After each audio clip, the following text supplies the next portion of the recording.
have you ever like questioned your personality almost, or like the way you like challenge things? Especially going through like beauty school, all the salons I worked at a long list of salons because I always pushed back. I felt that like I could do things without the rules, and like what about me wearing red Vans is going to cause me to work differently. And so that's where I would always push back and like get in arguments with my salon owners. And I would go home and my husband would be like, okay, well, you don't have to do this. You could own a business. Hi, and welcome back to Low Key Not a Podcast. I'm Amanda, and today I have Courtney with me. Me and Courtney met at MOPS, or it's known as Momco now, and I feel like we just like instantly connected. It might have been because we're the only ones in our 20s. But I feel like we really connected over just like being business owners and just living those like chaotic lives. I was just about to say, being chaotic. Yeah, we live in major chaos and we love it. So, Courtney, I'll let you go ahead and tell everybody a little bit about yourself. Okay. I am a mom of two cute babies. I have a 3-year-old and a 1.5-year-old. I am a military spouse. So my husband has been in the military for about 12 years, and I solo parent while he goes on deployments. I own a hair salon. So I've owned the hair salon for how many years? 4. Almost 5 years, I think. And I've been a hairstylist. I've been in the industry for about 8.5, almost 9 years. So I think that's a little bit about me. Yeah, that's awesome. It sounds like a fun, chaotic world that I live in. No, I love it. But so there are a lot of reasons of why I wanted to have you on my podcast, because I don't even know if I really like told you a whole lot about it, but it's basically that I wanted this to be like a space where people could just like not have it all together and hopefully listen to people who like don't have it all together, but they're figuring it out as they go and maybe relate a little bit. But I thought it was like so cool how you're a military spouse, you're a mom of 2, you have a toddler, which is like everybody knows is the chaotic phase. Oh my gosh, yeah. And you went to a mom group on your own. You've just recently started to go to church. I just thought everything about your life was just like so cool and so relatable. Thank you. But, so tell me a little bit first to start out of how did you get into doing hair? What made you like want to go down that path? And then also, how do you own a salon at 20? You're 26, right? Yeah, we're the same age. Yeah. So 26. So I turned 26 in June. Okay. So I'm like, 26 and a half almost? But no, so I started beauty school in high school in my sophomore year. And so like freshman year of high school, you go through like different field trips to like look at the beauty school basically. And I went, it's a tech school. And so you get to see 3 different classes: cosmetology, culinary, and pastry arts. Those were my 3 because I was like, every way that I could get out of school, I wanted to. And so this is the perfect field trip. This is the perfect day for me. So I could get my hair done. I could eat lunch and then have a snack to end the day. It's like the perfect day, right? Yeah.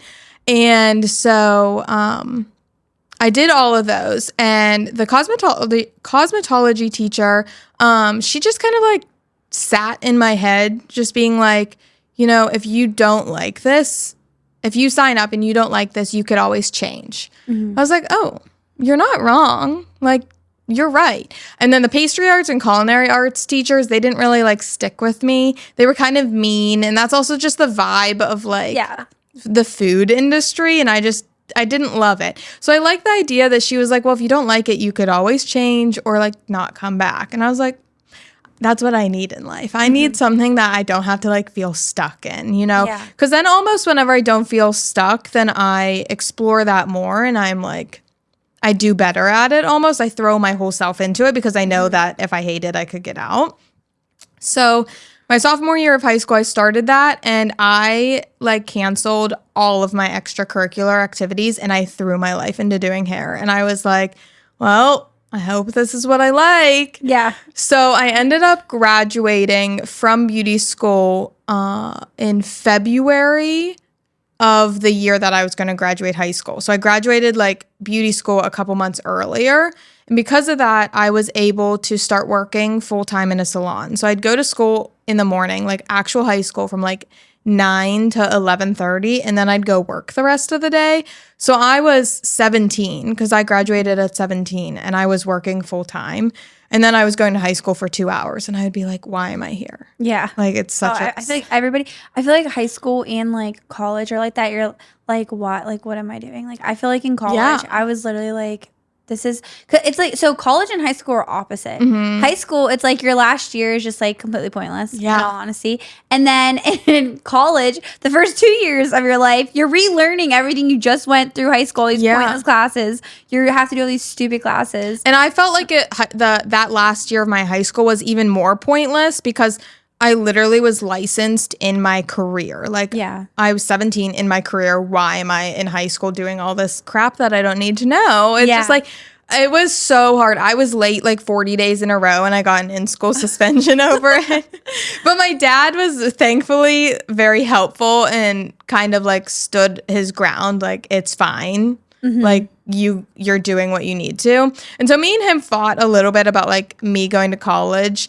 But I just didn't really feel the need to go to college. So I graduated high school and I got a full-time job in a salon. And from there, I moved salon because I had a lot of toxic bosses. And also like the moment they made me feel stuck, I was like, I have to get out. I cannot deal with this. Like, I already knew I was in not a great environment and I wanted to get out. And then they're like, no, you have to stay. And so then I'm running the other way. I can't handle hardcore commitment. It's too hard for me. So I moved around to a couple salons. And then I found a salon I stuck at for a while and then COVID happened. And so I was off work for a while. And I was like, where do I want to take my life? Where do I want to go? So when COVID was done, like lockdown was done, we were in lockdown from like March until we went back into the salon, I want to say like mid-June. And once I was in the salon, was like, I hate being here. I hate following the rules that my boss laid out for me. I remember I one time wore like red Vans and I got yelled at to go home and change my shoes. And I was like, these are cute. What do you mean? Yeah. And so it was just like the rules and regulations. I was like, I can't be here anymore. So that October, I like came home to my husband and I was like, I want to move into a sola. I need to do something on my own. And so we signed me up for like an LLC and a sole proprietorship, and we got my like fictitious name and we did all the business things. Well, then the salon owner found out about that and decided to sue me. So I went through a little bit of a lawsuit due to all of that, which was just like more chaos in my life. And so I opened my sola the week of Thanksgiving in 2020. And I was like, I'm going to work by myself for the rest of my life. There's no way I will ever work with anyone else ever again because I just can't do it. And then 2 weeks later, I found out I was pregnant with my son. And I was like, cool. I just opened a business and now I'm pregnant. What happens whenever I'm on maternity leave? Who's going to pay my bills? Like, I don't know anything about this. Like, I know that I work and I pay my bills and I make a profit, but what about whenever I'm not working? Yeah. So then I hired an assistant, and that's kind of like where my life went down the line of like, well, I may as well make this a business and make this profitable. So one day that I like don't have to work and I can have a little bit of an income from something that I enjoy. And then if I want to do hair with a client here or there, like I can go in and do hair, which like I really love. So I don't think I'll ever like fully retire from doing hair, but I do like the idea that I am flexible to step back because I have grown now and I have 3 girls working for me. Yeah, that's so awesome. In no way in 2020 did I think that this was where I was going to be, but hey, it's good. Like that's like the cool thing I think about like our world now is I feel like so many people get almost like intimidated by like social media and like different like that. It's not like the world's not structured like it used to be. And it like almost like aggravates like our parents' generation because they're like, well, we had to do this and we had to do that. And then they try to like force it on us. And basically our generation is just like, no. I am very like go with the flow with my life because finding like the stress or or even like how parents are supposed to be like, well, you're supposed to do this and well, you're supposed to do this. It's just like, I don't want to. The moment you're telling me what to do, I'm not going to do it because I want to be able to just like feel where my life is going and go from there. And I think that's how I have like honestly benefited in life is because I can so calmly go about life. And if something like tears me down, like my plumber bill I got over the summer. Yeah. Tore me down temporarily, but I can handle it and I can keep on going because that's just like the point of life. Like, yeah, that moment sucked, but also like it's for the benefit of like my business and everything is for the benefit of like my life and my family. So it's just like you have to like keep thinking of the positive of like going with the flow is a good thing. Going with the flow is a good thing. Like not always sticking with like olden day what's the word? Like structure. Yeah. It doesn't always work. No, and that's okay. I used to be the opposite. Technically, I mean, not used to. I probably still am like that. Like my personality was always like, I got good grades. I was very competitive in high school with like sports and stuff. Like I went to a small school, so I was like one of the more athletic ones. And like now it's like funny because like I went to college and so I went to school that my graduating class was like 72 people. Wow. Yeah. And I graduated with like 600. Yeah, that's how my roommate in college was. And I thought our college was so big because I think it had like, I can't remember the exact number. I want to say it was between like 700 and 800 was like our class at Mount Union. And I remember her and she was like, well, that was just like the size of my high school class. Like, this is not big. Yeah. And I was like, what? Like, how do you know? Like, I grew up knowing everybody's business. Everybody knew my business. And I remember thinking like, oh, like I was like pretty athletic. And then I like went to like games there and I was just like, oh my God, like I'm so uncoordinated compared to these people. Like what the heck? Like, but like I was very though, it was like my parents told me I was smart. So it was like, I'm gonna go in the medical field because I'm really smart and I think that way. And I was good at chemistry and it was like, so then I like had to find something that like, because I was good at chemistry, like my parents would tell me like that's a gift. Like not everybody's good at chemistry. And like I remember Matt, like I met Matt when I was 16, thank God. Or I would be down a whole different rabbit hole right now, probably miserable. And he was like, but he like showed me, he's like, you're like every company you worked for since you were 15, 16, you've always worked your way up the chain. And he's like, and like, granted, you weren't like, you couldn't get a title because you were under 18 or you couldn't, but you're always like, you were a loyal employee. It was like, you always like, you showed up, you would learn these systems. And like, even when I was 19, I was running a hotel because my general manager had like health issues and family problems and they had no one else to replace her. And my manager taught me everything and I just did it. I didn't question it. Like I just did it. I just worked because I was young. I wanted to work. But he was like, dude, you're like you have a different personality. It's good that you are like that. And I never had anybody like really tell me that because I was so like organized and so structured. And like now that I have my daughter, oh my God, I'm like the opposite. Like I've literally like, I've taken like becoming a mom and like redefining, because that's already hard enough, like redefining your role. But like, no, like I'm a completely different person. Like even my mom's told me like, you're not the parent I thought you were going to be. Because I'm like so laid back. Like me and Matt just like, we pick up and we go and we run and like we just our schedule's filled, it's packed, like not like packed, but like we do a lot, like and we're involved in a lot. Like I'm definitely like way more laid back than I was like growing up, and like even like as a kid, like I was so structured and so like I liked things a certain way and they had to be a certain way. But I almost feel like I got so many like not like disappointments, but so many like seasons of life where I was like, oh, this isn't how it turned out. This isn't how I thought it was going to turn out. That I was like, now I'm so laid back. It's funny because like they always say if you have a boy first, it's because they're supposed to like bring you love more. If you have a girl first, it's because you have to like learn how to love yourself. And it's interesting how that theory sometimes actually works in real life. Like because I had my son first, I truly feel like he has brought me so much love into my heart. And like, I just want to show him so hard, like how to love people in his life. Yeah. And same with Coraline, even though she's my second, like she has taught me like how I want to be as like a woman and a wife and a mother, and like how I want to be a good example for her. And I think like when you have kids, it's like, get rid of everything that literally happened in your life ever, because you have kids and everything changes, and they really do make you a new person, whether you want to believe it or not. Like kids will change your life. And I don't think I really realized it until like my son was probably 1.5 and he started talking. And then I was like, wow, I'm like actually making an impact in his life. And then you realize like, wow, I am a whole different person. And I thought I would be like a really structured mom, and I'm not at all. The only thing though I have to say that I will stick to is nap time and bedtime. Yeah, oh, for sure. I will never, ever, ever schedule something during those periods of time. I will always do my best to get home as close to bedtime as possible. Yeah. Sleep is the most important thing. And that's like the only thing I stay structured to. Yeah.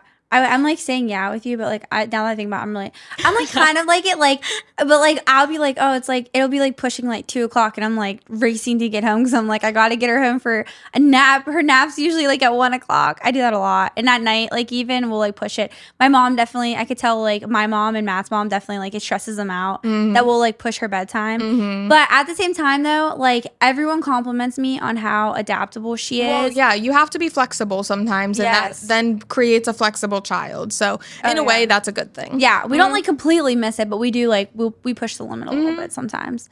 But and that's like something that I feel like has, I mean, it's just our lifestyle. Like, and everyone's different. Like, because I feel like too, like I would never tell somebody like to go live my life, because I'm like, if you can't handle it, like don't do it. Like you're gonna be so stressed. Exactly. Everyone lives their life a little differently. So it's just important to like note where you're at in life and where you're at in parenting, and follow your own figuring things out, and like stop comparing yourself to people online. Yeah. One question I want to ask you while we were talking, I thought of it. I didn't even like, this was the one I had prepared, but I was just curious if you've ever had this happen, like where you've ever felt like someone's like almost like, have you ever like questioned your personality almost, or like the way you like challenge things, if that makes sense? So like how like you said like I want to be able to do this and I want to be able to do that. Like has anyone ever said anything to you, or have you ever been like self-conscious about like being that way?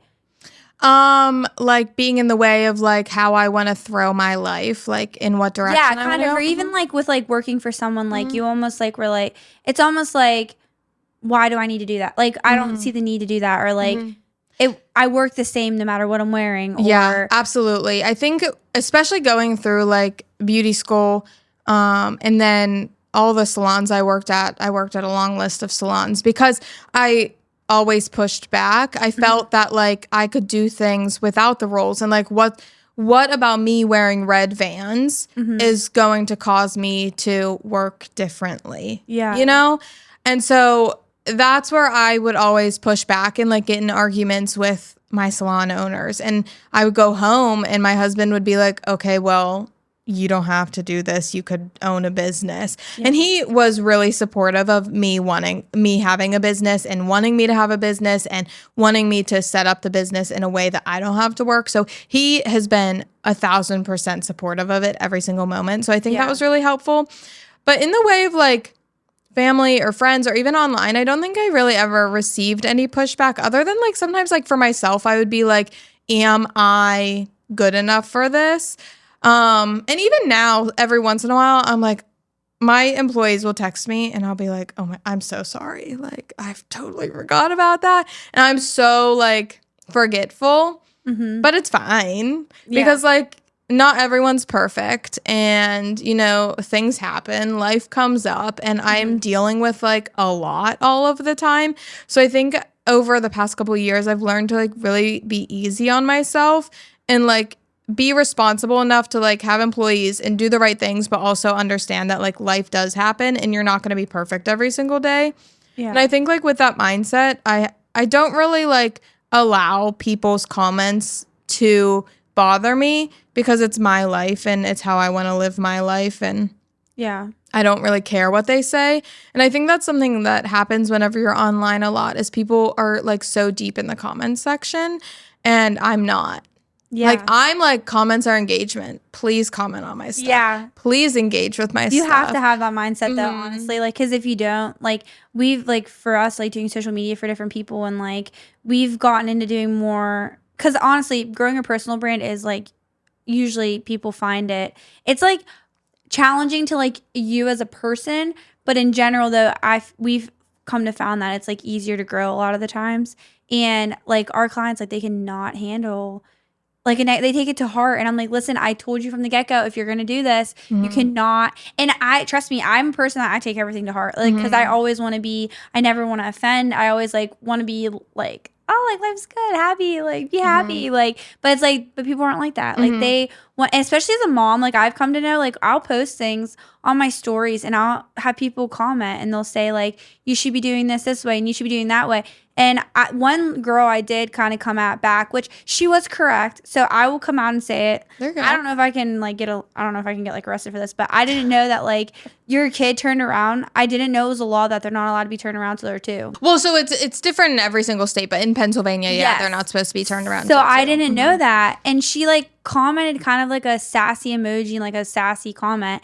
And I got like, I was just like, what? Like, I was like, I kind of got annoyed that she even messaged me that first off, because it's like, why did you feel the need to like be mean? And then, so I was just kind of saying like, hey, like the way you, because she didn't say it was a law. She just came out and said like, oh, like I think with things like that, it's like people are so chronically online, they see something like that and they have to like automatically be mean rather than assuming that you don't know and helping you. Well, and that's what I told her. I commented back and I said, you know, as a young mom, I thought you would understand like how these laws, like it's not like I get a letter in the mail or an email or someone's like, hey, here's a better thing. When you're in the doctor's office, they don't give you a list of laws you're supposed to follow with your kid. Like all they tell you is to not shake your baby. Yeah, literally. They make you watch like 12 videos, like don't shake your baby and that's it.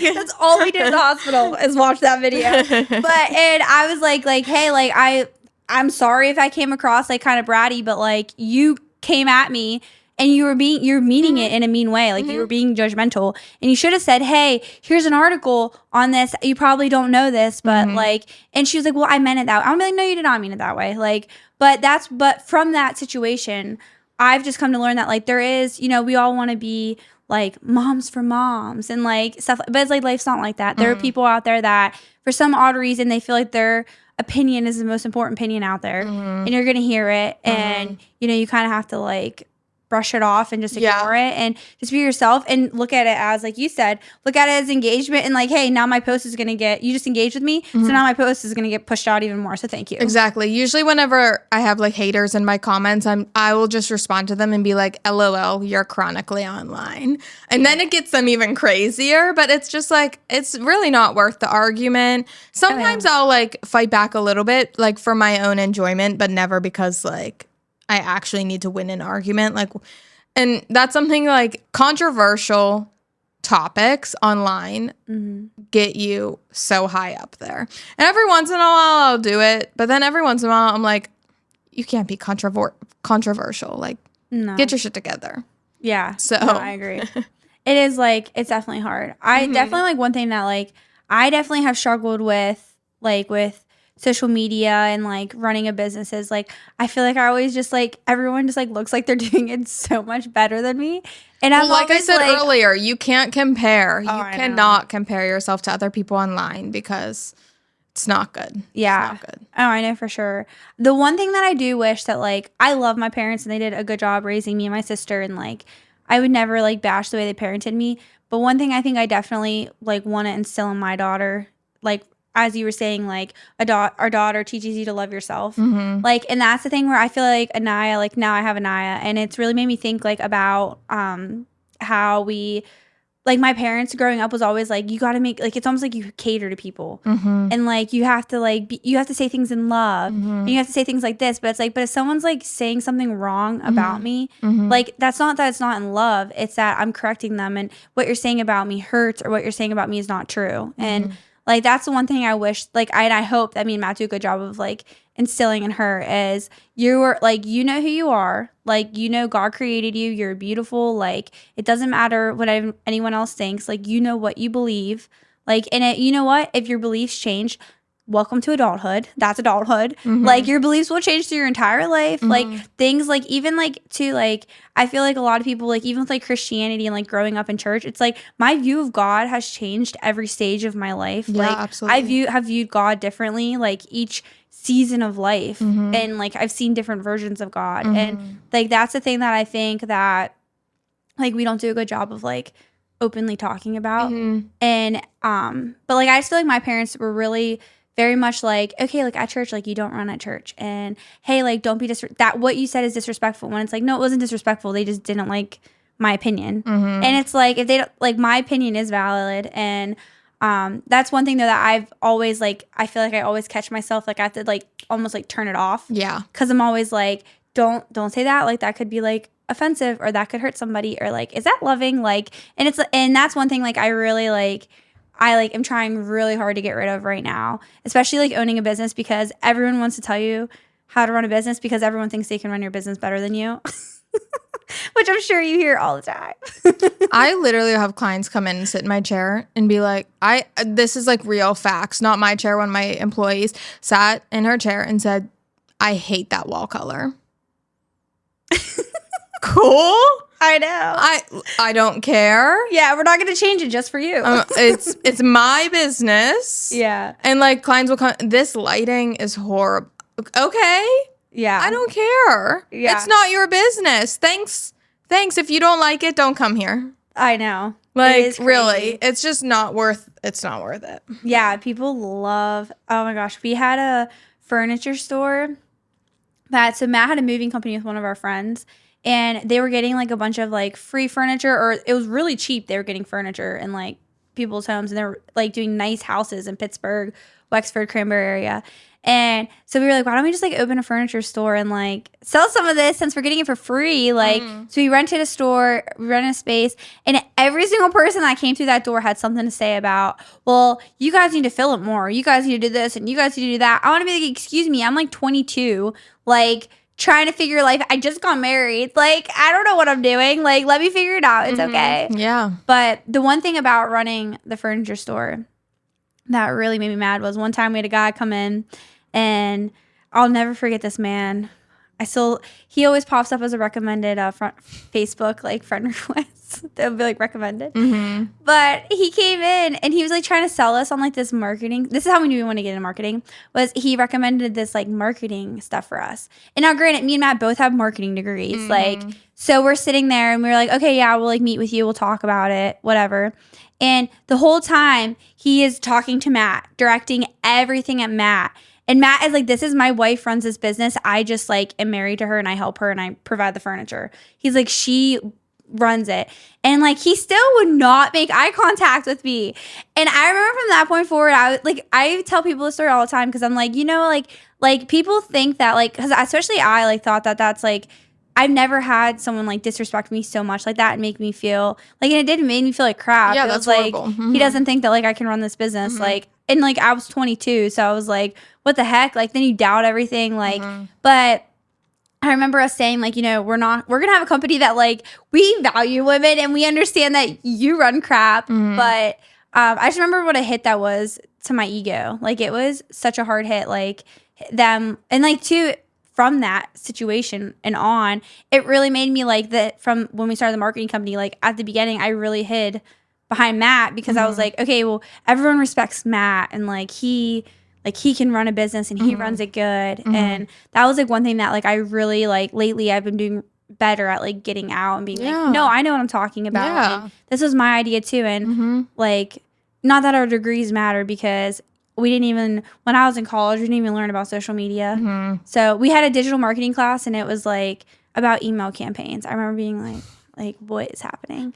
Like, I like in the whole class, like, have you ever seen the thing with, it's like a trending reel, and it's, whose voice is it?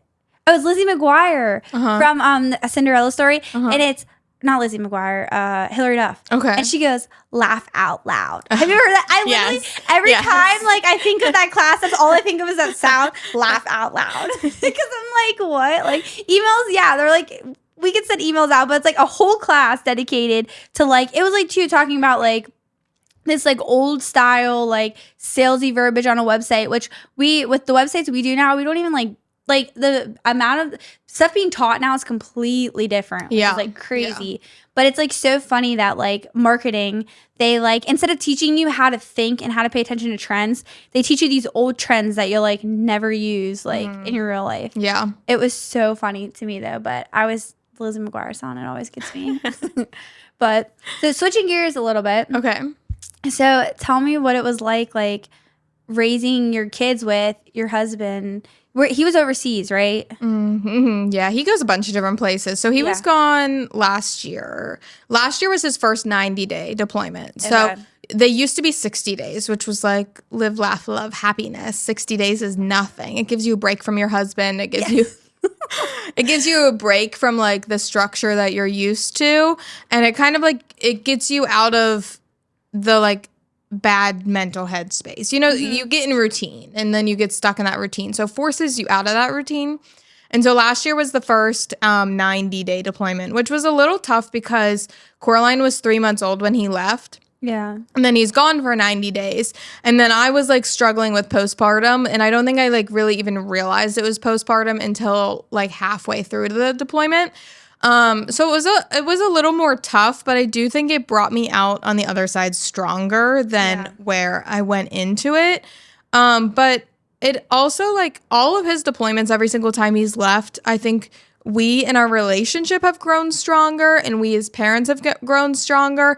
And then even just me as a parent alone, I see things that I'm like, okay, this is the perfect time to change things. So while he's away, this is the perfect time for me to get in the routine of not being on my phone while in front of my kids. That's something I want to work on while he's gone. And I want to try to potty train my son while he's away. So when he goes away, I do like all the big annoying like things that like dads usually don't want to be involved in. And I'm not even saying that he doesn't want to be involved in it. It's just like the extra stress of another person having to deal with it. It's just like, so sometimes it gives me stuff to do. Yeah. And also I'm a very big like, my husband's gone, let's do a project type of thing. So I will like paint the house or like move my furniture around or put new decorations up or, you know, do a bunch of different things. So in a way, it like makes me more productive. And then also just because he's not home, I have like bedtime and like even the morning time before the kids wake up, I have more time to myself to like get my life together. So him being gone is like 90 days is a little too long for me, but it is a good reset on our lives. Yeah. And so he was on one deployment. I had just Connor, and then last deployment, I had both of the kids. And so this deployment, I'll have both of the kids. And I think this time it's 45 days. So it's a little less, which will be nice. And it will get us ready for when he goes away again in a couple months, which will be 90 days. So it's like a good prep for us. And the kids, thankfully, are very well attached to me. And like they love their dad, but there's nothing as good as mom. Yeah. So they are really like attached to me, and I usually do like bath time and bedtime anyways while Ryan cleans the house. So I will have to like do both, but also I have the bedtime space where like my husband's not home, so I can clean it and like not feel guilty of like wanting to spend time with him. Yeah. So I feel like I don't know how I parent when he's away other than like I get it done. Yeah. Somehow. It just like, I really am just like, I go with the flow and I'm patient. And this year will be interesting because I'm a lot more busy this year than I was last year. So like Monday I have mops, and then Tuesdays and Wednesdays I'm working. And then Thursdays we have, it's called Chippers. It's like a little class that I go with both of the kids, and we do like a little preschool class. So really my only day off is like Friday. Yeah. And the weekends sometimes. So I'm very busy this time compared to in the past. So I'm excited to see how this next 45 days go for us. Yeah, it sounds. Does he like ever? Is it like hard for him to like miss like he probably missed like a lot of Cora's like milestones? So I think it's in a weird way.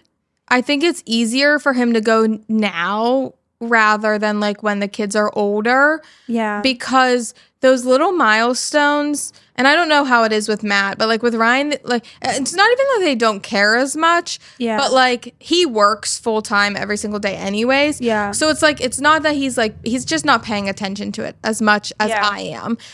So I think it would be different if I was away during those times. I think I would miss it more.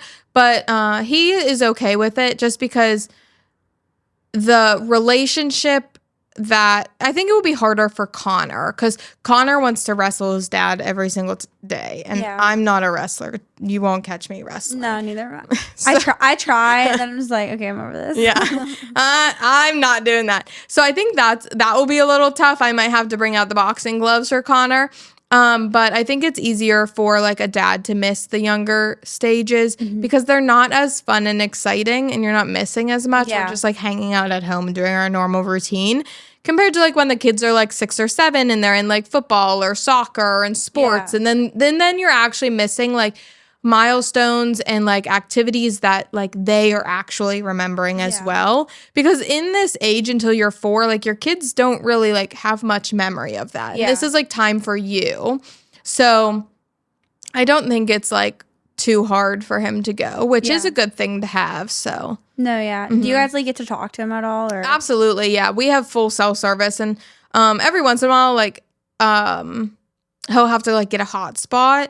But yeah, we could talk to him every single day as long as our schedules line up. And that's the thing. Sometimes like depending on the shift that he's working, the kids might be in bed the whole time that he's available to talk. So, but there's usually like 1 or 2 days that like we are confirmed, like we can talk. But other than that, like I can text him all the time and FaceTime whenever we can. So it's not like he's gone off the grid and we have to write letters. So. Yeah. That's nice. That's the nice thing about 2024. Like forgot what year we were in for a second. I almost said like 2020. But I know. Let's not go back to 2020. No. That was horrible. Yeah. But no, that is like really cool. And then too, so kind of like towards the end of questions for you, but so you went to, I remember we met at Mops, and then you started going to like church and you got involved in church, and I remember watching like your reels of you reading your Bible, and I forget what that was called. The Bible recap. Yeah. I have since stopped that. Yeah. I'm not going to lie, from watching your reels, I wanted to get it because I was like, oh, that sounds like so nice. Like for me, I need that. I actually ended up, because I was struggling with reading my Bible, I got an app that it like reads it out loud to you, and you can get I'm pretty sure you can get like devotionals, or like you can get like little like commentaries on like what you read, but that I got that I've been listening to because I felt so guilty because I'm like, I literally like have no time, and like my husband isn't away, so I have the pressure of like spending time with him, and it's like, or even though we work together, we still are like so separate during the day, and like, or we're like getting a task, or we're usually like, I'm usually nitpicking the crap out of him during the day that he probably doesn't really like me when we're working together. But so I wanted to ask you kind of like, how was like, what made you like want to start going to church from? So Mary Beth, the leader of Mops, or Momco now, she invited me to church on Christmas Eve last year. And I was like, I almost felt like I had to go. Yeah. Because I'm going to keep seeing her every other Monday. She'll know. She'll know that I didn't go. You heathen. Yeah. So I went, and that service just like really spoke to me. And I was like, I'm going to keep going. And so then I have kind of been like flipping back and forth of like wanting to read the Bible and like wanting to get back into church, but then never really having like the point of effort into it. And so I felt like that was really like the perfect, like me being thrown into it. And so I was like, you know what? It's going to be the new year. Let's read the Bible chronologically in a year. Let's do it. Let's just throw myself fully into this. Yeah. And I read the Bible recap pretty much every single day until I want to say like April-ish. Then I got into like Deuteronomy. I think that's where I stopped. And it was just every single day I was reading the Bible, I felt like I wasn't really having a relationship with God. I was just like being forced to sit down and read the Bible because I was posting it on social media. Yeah, it's like a duty. It was like I had to do it. And I felt like me reading the Bible, I wanted it to be a relationship with God. And so then in April, we moved in with my parents because we were trying to sell my house, and then life got busy. So that was like the perfect time to like get rid of that activity. And so I stopped. And so now I just will pray to my Bible and open it up, and wherever my eyes send me, I read. And I find like that's the perfect way to read my Bible right now. Yeah. I find like so much scripture really like speaks to me in those moments. Yeah. So that's how I'm reading it right now. And then I have been doing TikTok lives where like just I will read a book of the Bible, and we'll go through it, and then we'll do another one the next time. So we're like Bible studying John. And I like that because then I can get into conversation with other people who know the Bible more than me or know the Bible less than me, because I call myself like a Bible baby. I really know nothing. I grew up Catholic, and I feel like having a relationship with God was never really a thing for me whenever I grew up that way. And then, you know, you live your life, you fall out of religion, whatever. And now, so I'm back. So I'm trying to like learn everything. Yeah. So, but I would say Mary Beth really threw me into church, and I've just been going every weekend since. And then over the summer, my husband started coming with me. So he comes with me now too. Yeah, that's awesome. It's nice when you like are a team and like can do it together. Yeah. But no, yeah, I love, that's like actually really cool too about like the Bible, because I feel like there's so much like controversy over like spending time with God daily and like what that means, and like reading your Bible and like knowing scripture. And like I used to always get intimidated because I'm like, was born and raised in church, and I never really like walked away from God. Like I might have did stupid things, but like I always like never considered myself like not a Christian and not having a relationship with God. And I always just remember the pressure of like needing to know scripture, and like that, like it's like, oh, like I don't know, I can't like cite it. And well, yeah, like I don't memorize any singular piece of scripture, but I'll get there one day. And that's not even really what I want right now. I just kind of want to understand like my relationship with God and like the words that I'm reading and like where I'm at, and then go from there with things. Yeah. So, and that was a little bit of like what I thought like I might get pushed back online for, is like posting that like I am reading the Bible, because like last year at this time, if you would have asked me if I would be where I am today, like posting me reading the Bible, being on TikTok live reading the Bible.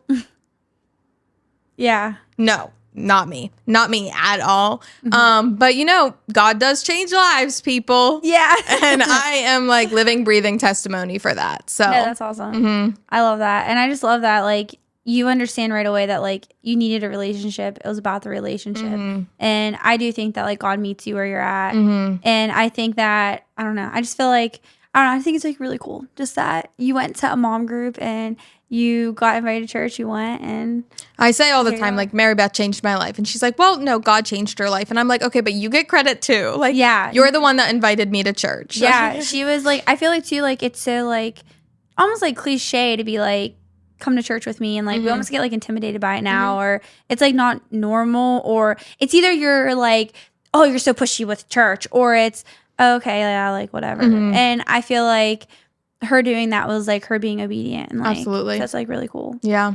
But my last and final question for you is, if there was a piece of advice you'd give someone who is just having trouble adapting through different seasons in life and just like chaos right now, and they just feel like everything's falling apart, they don't know what to do, whether they're a mom or not, what is advice that you would give them? I would say, and this is what I tell my 3-year-old, so it applies to people of all ages. Yeah.